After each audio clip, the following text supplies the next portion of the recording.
Welcome to today's webinar, Developing Risk-Based Safety Strategies. Thank you for joining us for this session focused on creating and implementing safety strategies grounded in risk management principles. We'll explore practical approaches to ensure these strategies support your organization's goals while meeting stakeholder requirements. What if your safety strategy seamlessly integrated with operations rather than being seen as a separate function? As outlined in the course objectives, our promise to you is that this session will help unify decision-making, increase cross-functionality and resiliency, and dissolve boundaries between production and safety. Before we begin, let's review a few housekeeping items so you know how you can participate in today's webinar. We will be recording this webinar and we'll send the replay link to all participants later this week. You may submit questions or comments during the presentation in the questions box. We will be reviewing them as they come in, and we'll have a Q&A at the end of the presentation. And after the webinar, you will see a survey pop up before exiting. Please, please, please take a moment to fill it out, as your feedback will help us prepare future events. Thank you again for joining us. I am Erin Lilac, one of the presenters for today's webinar, and I'm a senior risk consultant within the Risk Services Division at Hub International. I'm known as a dependable ally who delivers on commitments and supports others, and today I will be supporting you on thoughtful ways to use risk management tools to build a better safety strategy. I'm excited to kick off today's session by turning things over to Matt Gilmore, who will begin our journey by sharing his insights on the similarities and differences of safety and risk management. Matt, the floor is yours. Thanks, Erin. Again, Matt Gilmore, SVP from Hub Risk Services, and my personal goal is our mission statement is to have fun helping other people achieve their goals. And I hope we have a lot of fun today as we explore how we can speak up to leadership and also better position ourselves as safety leaders within our organization. So first, let's break down some terminology and discuss the different roles between safety and our risk management partners. While considering two different roles within safety and risk management, one can easily think of them as easily aligned. But however, there's subtle differences between the two roles. And if they're not aligned, it could be very problematic if each party doesn't understand each other's roles. For example, a safety manager may expect absolute buy-in from company executives for financial support for safety resources, such as training or additional staff to resolve issues, because he or she may feel that compliance or other safety issues are of paramount concern to the organization. But in reality, there may be competing operational, budget, or staffing priorities within the risk management or C-suite that they're focused on and may be in conflict with what our safety leaders are trying to achieve. And when you compare the two roles, we may find that the safety director or their philosophy in safety management, managing safety, or in other words, safety management, may be on different areas of focus. For example, prevention. When we look at these issues, they may be very immediate. They may also be within the four walls or the realm of their control within the operation, and may be very pressing, especially towards injury prevention. So many times we focus on employee safety and resources to prevent injury. This could be justification of the building of JSAs, job safety analyses, or defending a budget for protective equipment that they feel is very necessary. We also are concerned with things like OSHA regulations and concerns from our outside stakeholders, such as carrier recommendations and other things that are more pressing to the safety person, but may not be as a concern to the risk manager. And we're also very focused on company safety goals and reducing accidents or improving compliance. And sometimes this can be limiting because it occurs within the safety department's budget constraints or their current capabilities, or even resources within their organization. And this can create some potential limitations for the safety department to impact the overall organization and show relevance. And oftentimes, unfortunately, we see our safety professionals being the main advocate or voice for safety within the organization, when in reality it should be a total cultural approach. But there are so many benefits to our safety folks within and leaders within our organization. First of all, they overlay across multiple departments and truly understand and connect with, or should be connecting with, different department leads and understanding their individual and very diverse issues and risk concerns, but also resources that they need to achieve the overall organization goals to minimize risk. So safety can be a tremendous asset to the risk manager and C-suite in understanding overall risk needs and also prioritizing those safety roles, and can be unfortunately overlooked. So in comparison, if we look, and this is not an indictment of any of our risk management executive folks, but this is what we've seen sometimes, is that the risk managers and executives may be more willing to accept a level of risk that is broad and weighing against potential opportunities that face the organization. In other words, risk-reward balance. How do we overcome that, or at least better understand that, to be as effective as possible as safety professionals? And our risk managers may be more concerned with severe injuries or risks that could impact the financial performance or legal obligations, such as premium costs or workers' comp mod or reputational risk from legal actions, more than just compliance or issues that are related to low frequency or low severity injuries. And many of our risk managers have an expectation that the risk is foreseeable and under control, and assume that there are no additional needs for resources or budgeting beyond what we already have, because the risks are under control. But there's some challenges there too, that they may not also be aware of changes within the organization and could possibly become uncomfortable with unexpected loss or hazards that are unevaluated due to changes in processes. We know that things are constantly changing, and our safety professionals and risk managers need to be aware of that. Also, we have found many times that our risk managers are more concerned about the very broad areas of risk that could be things like resilience and things that could relate to uninsurable losses more than employee safety, because they assume that our safety professionals in their department have that under control. They also may be interested in other similar industries and what they're doing to mitigate risk and have a competitive advantage, especially in risk management. This offers a tremendous opportunity for our well-connected safety directors and staff to demonstrate their value to the risk managers. And also, we know our risk managers are very interested in new technologies that could minimize risk or reduce costs from administrative burdens or loss costs as well. At the end of the day, we know that both parties need to be aware of each other's roles, but also the organizational goals to be the best asset to reducing risk. So Erin, if I could just ask you a minute, what's your reaction to this photograph?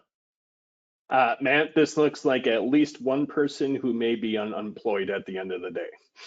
Yeah, that's often what we get. The first reaction is typically someone's going to get fired, or there's going to be some discipline, and we typically blame the focus on the individual. The point of showing you this slide is that it's a great model of what could happen in reality. I know it's silly, but this is an actual photograph. So let me change the question to you, Erin. What if I said, was this planned? Man, by the looks of it, it's way too complex to not have been planned. Sure, it was planned, right? We had the resources there to do this in a way. It wasn't always the right way or the safest way, but it was done. And oftentimes this could have been done at the direction of a senior leader or even a supervisor. So the point of the story is that we now suddenly think of the organization being tolerant of this type of action, and it shifts the focus away from the individual and towards the organizational culture or leadership or flaws within the organization. And I think once you understand that, it really causes pause to sit there and listen and go, what can we do to think beyond just the immediate job or task and issue we're facing, and really think a lot deeper, and how do we tune in to drive that change? And unfortunately, we as safety professionals don't always have that authority, nor should we have that authority, as at times there are, but to drive total organizational change, we need multiple stakeholders involved. So as oftentimes we blame the one person to develop corrective actions based on human behavior, such as training or enforcement, we often don't think about the broader issues on how the culture, how a safety management system is working to prevent choices like this.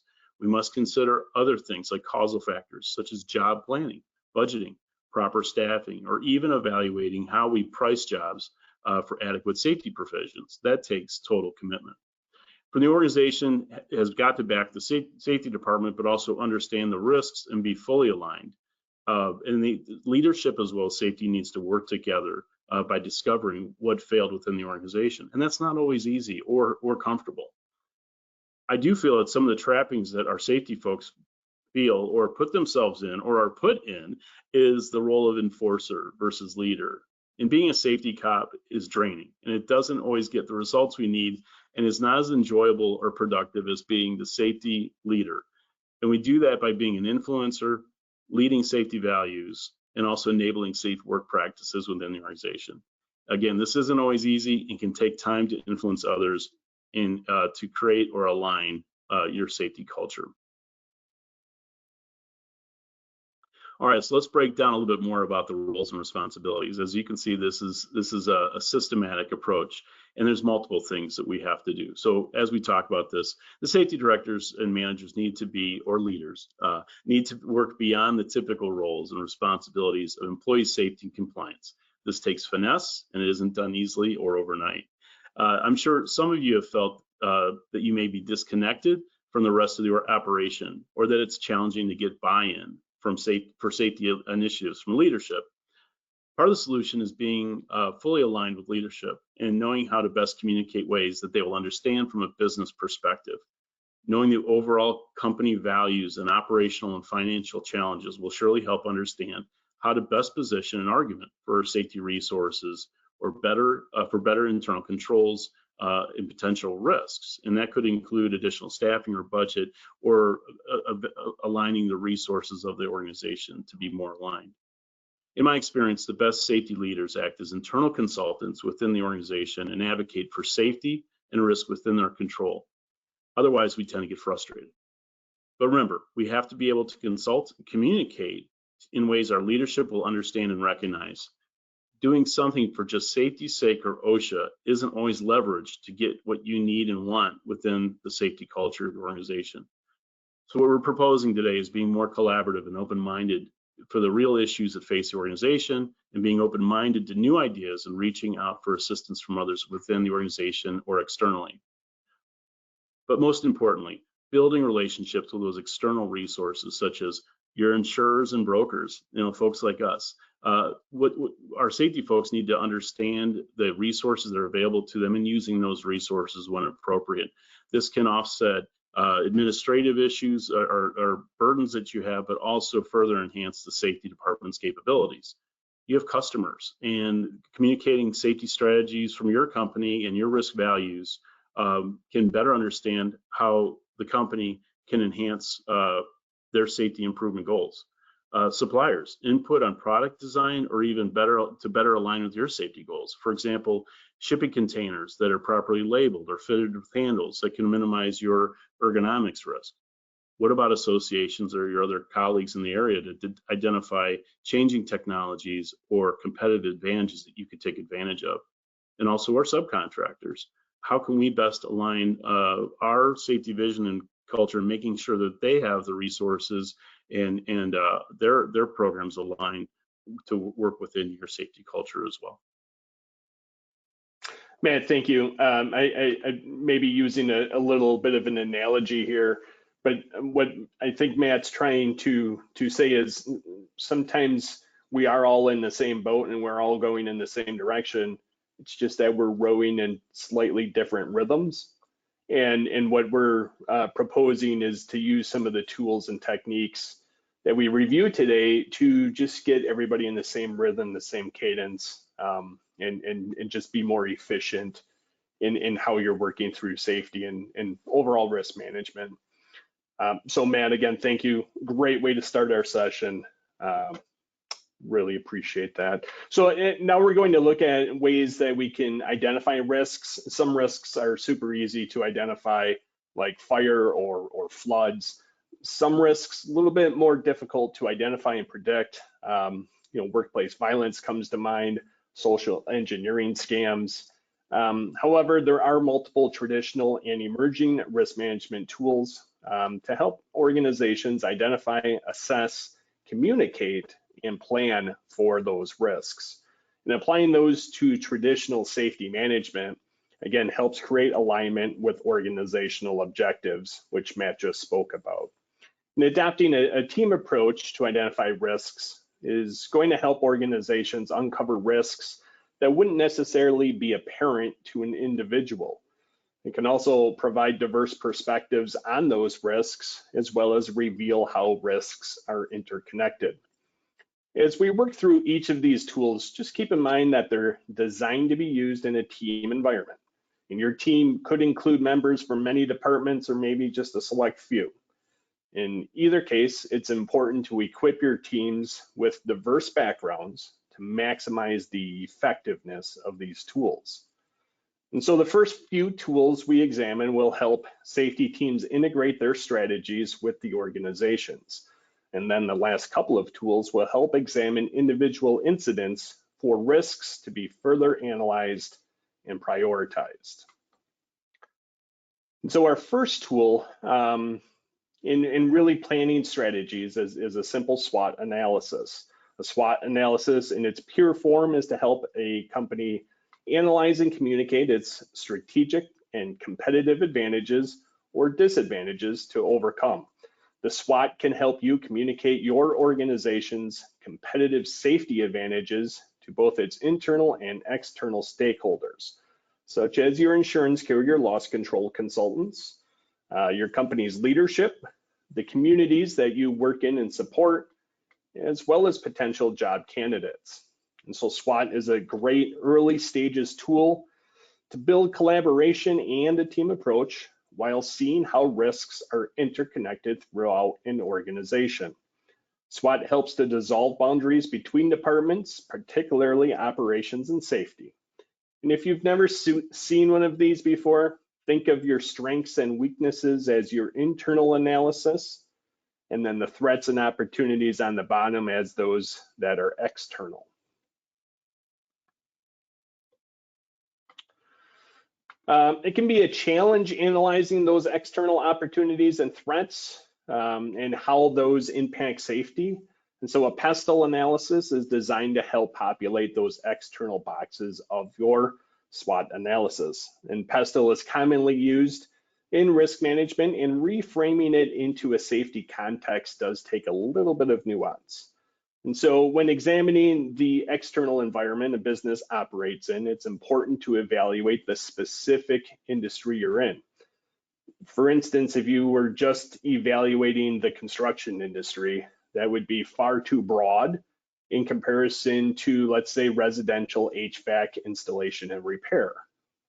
That's a lot more of a concise industry with peers that you can relate to much more simply. And another obstacle here is the political environment, and that impacts many of those below it. And so we want to keep the focus in this analysis on ways that governments can impact your organization.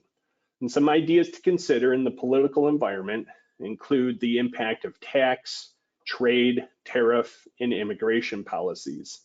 For instance, many industries count on migrant labor, and when government policies change, this can lead to both opportunities or threats.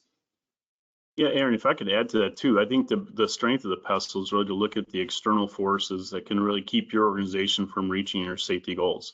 And that can be a great way to look at what's the overall influence from a pro and con standpoint as you develop your action plans. Sorry. No need to apologize when you're adding nuggets there, Matt. Thank you. All right, once you've identified your risks, a useful tool to prioritize them for corrective action is a risk matrix. This is a basic concept that helps map out where each risk intersects between likelihood and its impact or severity to the organization. And then we classify it along the spectrum of very low to high risk. A common pitfall during this exercise is the perception of a specific risk being either too weak or too strong. And this is why a team approach with different perspectives is very helpful in this mapping exercise. A risk matrix benefits safety teams needing ROI justification on spend.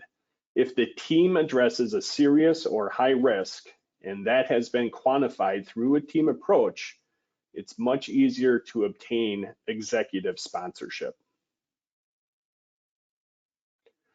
Based on how the team has prioritized the risks from the SWOT and PESTLE analyses, safety teams can now design corrective measures appropriate for the risk. For instance, a serious risk would result in a high priority plan to eliminate, isolate, substitute, et cetera, the risk. Remember, when completed as a team exercise involving those who already would be impacted by any changes to processes, equipment, and so on, the implementation is much smoother with higher levels of buy-in and cross-functional support. And one quick note, this exercise here may look similar to how insurance loss control recommendations are made and how they get rated. And while they may vary slightly from carrier to carrier, the concept here is very similar. So when you get an insurance carrier loss control recommendation and it's highly rated, that's one that they're really looking for a quick and thorough response to. Let's depart slightly from the big picture strategy to focus on when things inevitably go wrong. Accidents happen. There's really no way to avoid that, unfortunately. And while accidents are inherently harmful, they do provide one valuable opportunity, and that's the chance to understand why they occurred and learn how to prevent similar incidents in the future. Effective accident investigation requires looking beyond simple explanations like unsafe acts or unsafe conditions. The reality is that accidents typically result from complex interactions between multiple factors. And so safety professionals must dig deeper than surface level causes to uncover the true root causes that led to the incident. This deeper analysis is essential for developing meaningful prevention strategies rather than just addressing obvious symptoms. One tool to use is a TOR, or technique of operations review. If your organization's root causes often end up in things like lack of awareness or poor decision making, then this tool will change your world. TOR establishes 5 principles of risk control. Unsafe acts, conditions, and accidents are symptoms of management system failures. Uncontrolled circumstances can lead to severe injuries. Safety should be managed like any other business function with clear goals and accountability. Management must establish accountability procedures for effective safety programs. And safety's role is really in identifying operational errors that enable accidents. TOR is an inward-facing tool, looking at the management systems in place that allowed this specific incident to happen. When organizations stop placing blame on employees and start figuring out how their management processes are failing the employee, broad corrective action is applied that can prevent future incidents. If you think about your people, they make decisions daily that are either good, bad, or simply lucky. After an incident occurs, employees often look to shift responsibility to someone or something else. When organizations have strong supervision, consistent coaching, clear decision-making authority, it's very easy for your people to take responsibility for their actions. A quick idea to help apply this process: when an accident occurs, start inquiring about the last time the person was observed doing that task. If during that observation the task was done as directed, and if the person had adequate training to safely complete the task. It's just a few ways to think about this to get started. When people are consistently trained and observed performing the task correctly, only then is motivation a causal factor. Until then, there's likely opportunities to improve the management systems that are in place. A fault tree analysis, or FTA, is a valuable accident investigation tool that systematically examines incidents by working backwards from the harmful outcome to identify all contributing factors. The process begins with placing the main incident at the top of a tree-like diagram, then mapping out the specific conditions and events that led to it as connected branches below that. The key feature of an FTA is its use of logical and or gates to show how different factors combined to cause the incident. The systematic breakdown helps investigators identify critical points where the sequence of events could have been interrupted to prevent the accident.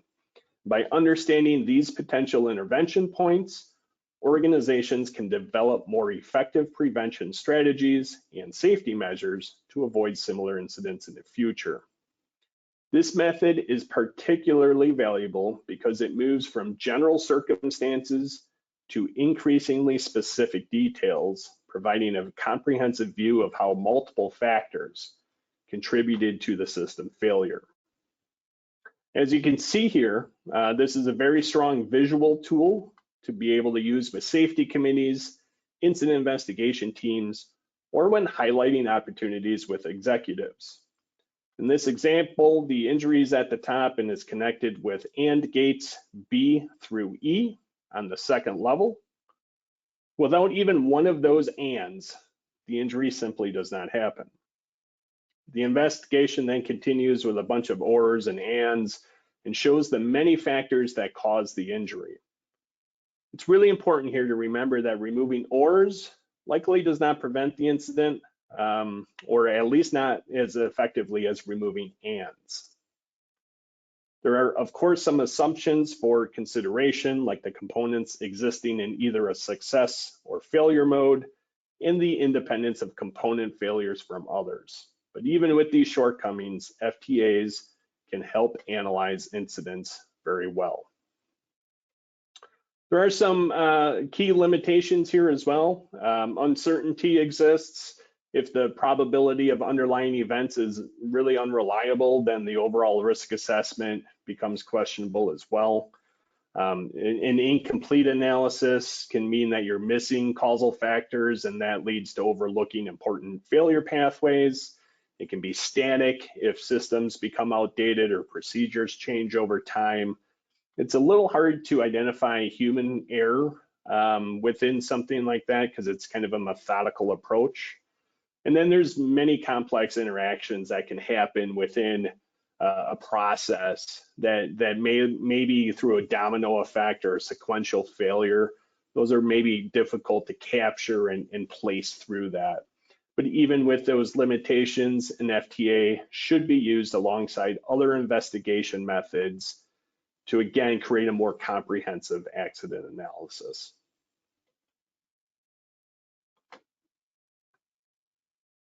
Thanks, Erin. That was fantastic. So we've talked a lot about how to analyze facts and environmental issues and external issues and potential strengths and weaknesses within the organization. But how do we pull that all together, and how do we drive change using data, but also communications and other key performance indicators in a way that leadership, but also our other stakeholders will tie into?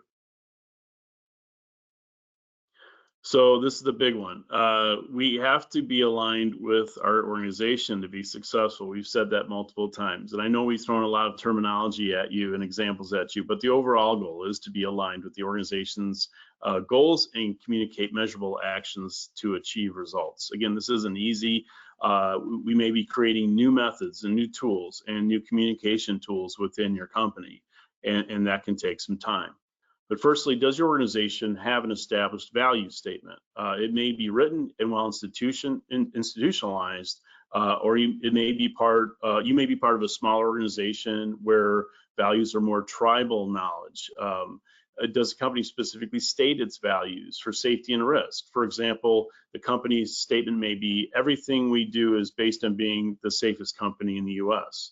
Management may have established a set of non-negotiables or core safety values that are recognized in what's not tolerated within the culture. either established so you can align your safety goals to best communicate safety actions and plans for this organization, and that helps you get buy-in from the top when you're aligned with those things. But either way, we have to understand what those values are to be effective. Terms that may resonate well with leadership are well understood goals that separate your company from the industry, such as being world-class, meaning your incident rates are 50% than the industry average. Or what your goals are, or what world-class means to your organization, could be completely different. The point is that you have to be in tune with the direction the company is going. Another term that really resonates with leadership is called the triple bottom line. This is the way a company measures success by contributing to social well-being, environmental health, as well as its profitability, the point is that it can help you align safety, your goals, employee safety goals, or whatever it is that you're trying to achieve along with that, and how that fits in to gain support from leadership. But there may be specific priorities within your company vision with specific action plans. For example, you may have identified in your analysis that forklift accidents are driving your concerns, and the company wants to reduce forklift accidents by 30% year over year, or just exceed regulatory standards. As long as you're all aligned in that vision, then you know where to point your efforts. So just understanding the broad and specific goals of the company will help you build your strategy. And while other issues such as regulatory compliance are already functional, hopefully, functional elements within your safety program, you can't ignore those. We know that, but we need to focus on these other key areas that get those the alignment with the overall organizational goals that will be more noticed for attention and support from leadership for risk improvement. Communication and measurement of safety goals is really important so that you can be specific in what needs to be done and how people will be held accountable and aware of performance. So the way we communicate some of those things, there's a couple of things that we have to keep in mind. First of all, we use SMART goals. So there's specific, measurable, actionable, relevant, realistic, and time-bound. If you're not familiar with those, I would take some time and look up what SMART goals are and how to use them. Dashboarding is a phenomenal way to measure what's clear and concise to your audience, whatever that audience may be. This must be carefully thought out because you may have those multiple audiences internally and externally. But you have to ask yourself, what is the information that's critical to change behavior or get support for your safety initiatives? And the balanced scorecard is one of those tools where you combine safety performance and metrics that align with the overall business goals and objectives. I want to introduce a new concept potentially to some of you, and that is the quality of safety management approach. And what we've done is we've really borrowed from continuous improvement or quality management, the PDCA approach, or Plan, Do, Check, Act. This is a great method to develop leading action items to reduce risk in a proactive way. So we look at this cycle of activities to be done. This could be customized for your organization, but really, when we're talking about planning, we're talking about the hazards or issues that are recognized and who needs to be involved, what corrective action is needed. Doing is implementing the corrective actions to reduce accidents and hazards and drive towards a goal. Checking is verifying corrective actions are working. Data analytics and performance measurements to verify improvement or compliance. Observations and inspections, by whom and who's accountable for that, and taking those actions, making those adjustments or additional action plans based on your current state. Is it working or not, and what do we need to do to change? We can do this on your key issues, not every issue within your organization that you're trying to achieve, but just the key things you're trying to achieve. So support for this type of approach is going to be top down because it may involve multiple departments buying in cooperation. Now at Hub, what we use is an assessment tool called the Quality of Safety Management, or QSM approach. And what we do is we identify potential weaknesses and strengths within the PDCA approach. In one case study we had an example where an organization had a great safety program, very compliant, but they were still suffering a high amount of injuries, and they decided to go with employee coaching. But what they were missing was the actual check. What was missing was the supervisors didn't have the time to actually go out and verify safe work practices as part of their coaching measure. So that was identified because we do interviews of employees, and we discovered some of the employees didn't even know who their supervisor was. So therefore, to align with their goals and achieve those results, they had to improve that part of it by providing accountability, but also time and resources for the supervisors to actually be able to do their coaching. And it simply did the trick. And we saw a large reduction in injuries in that situation.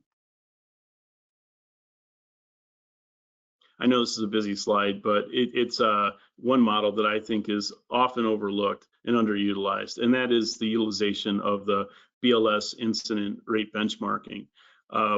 While this does measure lagging indicators for injuries and incidents that have occurred, it's a great way to communicate to your leadership about the company performance against its competition. This analysis can be used in your aforementioned PESTLE analysis and other parts of the evaluation of your company's performance and establishing goals. It also can be useful in evaluating where additional resources are needed to reduce frequency rates or lost time rates. Here we have a company that has several operations within its ownership with the goal of being world-class, which is an incident rate of around 2.5 for that industry group. Currently, they are running much higher than their industry rate, let alone their goal, being close to reaching their goal of world-class. So one must ask, what support must be needed to first achieve the industry rate to achieve then the higher level world-class?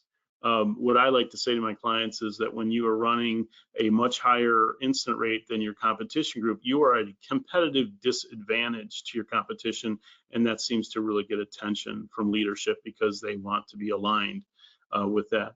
But you can quickly discover where company pain points are and controls that are needed to be implemented.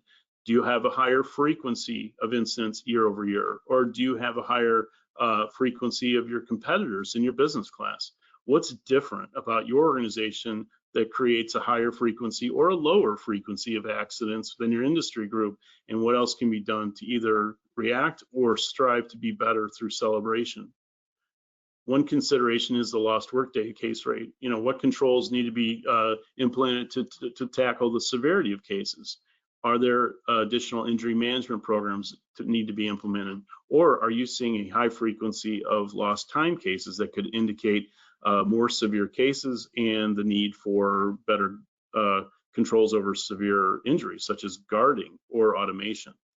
What I like about the industry benchmark is that it is exposure or rate based and allows you to do apples to apples comparison no matter what growth of the company or fluctuation of employees. And also it can be very specific to your industry and compare yourselves to like industries. And also you can break it down to department level to see where those department level issues are. And it can also be related to transportation accounts where you can look at auto crashes based on mileage or even near misses as an early indicator of a problem. This is a simple way to communicate with leadership. However, it does only show what happened in the past. And many times in my career, I've asked a leader of a company, what is your incident rate goal? And the answer is commonly 0. We want 0 accidents. That sounds great. However, at the same time, they're unaware that their incident rates is higher than the number that the industry experiences. And while we strive to achieve an accident-free environment, leadership must be aligned with the reality of the company actual safety performance and may need data to demonstrate the need for tighter controls and higher level of attention or commitment to safety resources to support you. A more complex tool, but one that is fully aligned with the organizational goals and communication, is the balanced scorecard. I typically see this used in larger companies, but it can be used in some form at smaller and medium companies too, in my opinion. The balanced scorecard translates vision and strategy into action steps, and this associates with the SMART goals and priority action items we spoke about earlier. This balanced scorecard approach may also be more recognizable to your leadership and be customized to meet your needs. In the balanced scorecard, typically performance is measured across 4 key areas: financial, customer, internal processes, and growth or performance. Safety's contribution to the balanced scorecard could be aligned with each of these areas or stand alone as its own slide. For example, you could demonstrate under financial performance the contributions from the safety department to manage its budget and costs, or its contributions towards cost savings or accident avoidance through safety initiatives. Commonly, we see the information inside the balanced scorecard being related to incident rates or frequency, lost time or DART rates, specific goals and measurables, and then it's displayed in common areas accessible to employees or whomever your stakeholders are that you're trying to communicate with. Remember, this information must be updated as well as being relevant to achieve your goals. You have to ask yourself, what are you hoping to change, and what information needs to be communicated to drive that change or behavior? Matt, that was awesome. Thank you so much.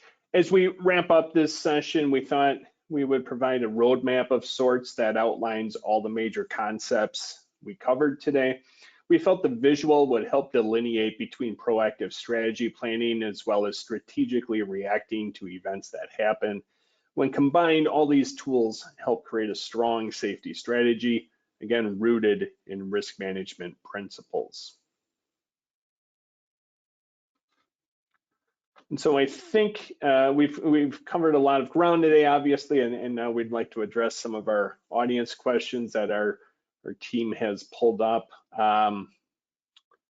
Matt, just looking through this first one, this may be suited more towards the beginning of your presentation. Can you provide examples of how traditional safety management falls short in today's business environment? That's a good question. I think everyone sometimes is so busy dealing with so many changes or even what's immediately in front of them. They don't think about the overall strategy and their safety program.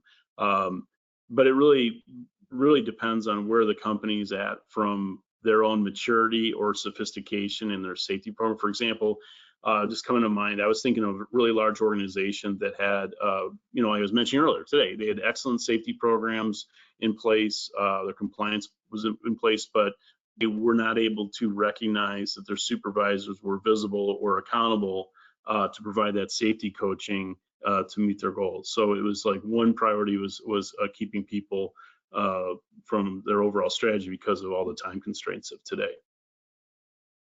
I guess one other thing I was just thinking about is the over and under reliance of technology without the basics of safety. Sometimes we have to go back to the basics as well. And that's, I was dealing with a company that had a huge reliance on wearable data to monitor unsafe work practices like bending and ergonomics exposures. And what got overlooked was that they didn't have any accountability for the employees to actually wear them. So they weren't getting the data in from the actual associates wearing the devices because they weren't wearing it. So it goes hand in hand. And then I think things can be overlooked too. Like we were talking a little bit about data, especially incident rate data, but also looking at workers' comp data. One of the things I've seen is that that's very useful data, but it may not always be understood. And the one case I was thinking of is how people use workers' comp information, and they look year over year at their costs without contemplating development or the natural growth in those open claims, and they can fool themselves into thinking that costs are coming down and they're actually going up. Now that would be really useful for me as a safety leader to enforce additional resources, or if they are actually going down, to celebrate and demonstrate the value of what we're trying to do. Thank you, Matt. Yeah, and I see a question. I think it's probably for you as compliance. Do you think that companies think of compliance as just table stakes, and why is this relevant? Well, compliance. Oof. A couple thoughts here. First off, I think compliance should be viewed as the bare minimum standard, not necessarily the goal. It's not the end that we're looking for. I think highly competitive organizations challenge themselves to push beyond those minimal boundaries and get well beyond that. I think there's a secondary component that's even more potentially impactful today, and that's that we're in a very litigious environment, and so compliance may not necessarily be regulatory compliance. Could be contracts you have in place, whether you're manufacturing, construction, transportation, whatever it may be, that require certain performance, quality, safety standards, whatever it may be. And then oftentimes those aren't very well communicated throughout an organization. And so when we don't have that very good communication, that leaves doors open for possible litigation or brand damage or loss of business, even simply because we didn't comply with what the contract is that we've agreed to already. So those are my thoughts. Great stuff. I think we have time for one more. Yeah, it looks like one more. Okay, next question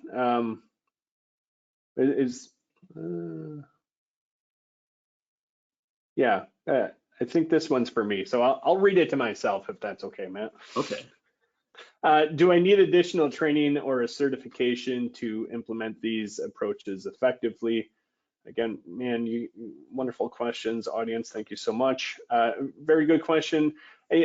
Hard to say that, right? I don't know who's asking that question, but I think if you already have a very good, strong understanding of safety management systems, or you've gone through a business strategic planning process before, maybe you've taken an MBA course, you likely could navigate through these approaches quite well.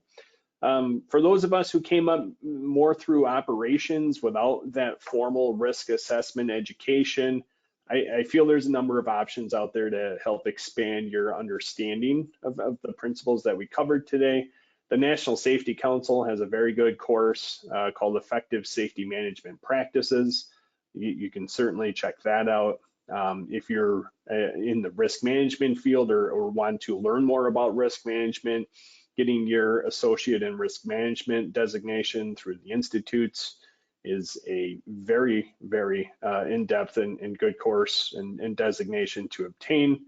But then, understanding the ISO 45001 OH&S principles and the plan, do, check, act elements within that is another option just for continued learning. Man, is there anything you would add? Yeah, there's a question here I want to address. It's and I'll ask it and answer it myself. It's who are the stakeholders and who do I need to consider beyond executives, and how do their needs differ?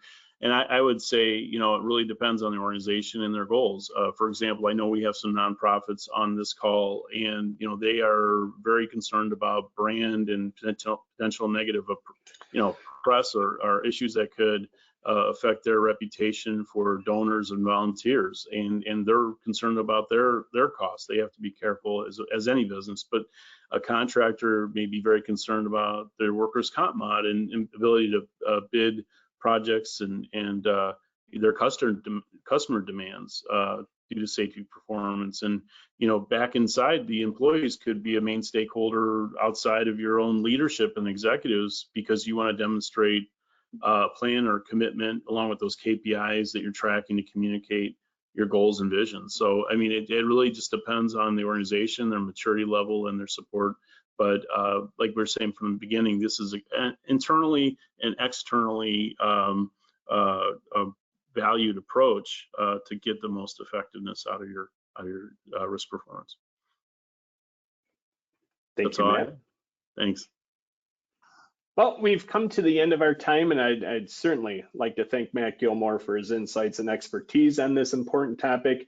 We hope that you've got some key takeaways that you can take back to your organization to support your journey through creating risk-based safety strategies.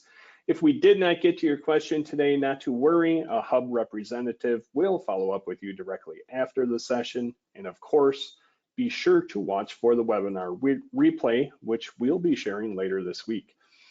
On behalf of Hub International, thank you for attending today's webinar. Please fill out the survey before you continue with your day. We sincerely appreciate your feedback. Thank you, and have a good rest of your day.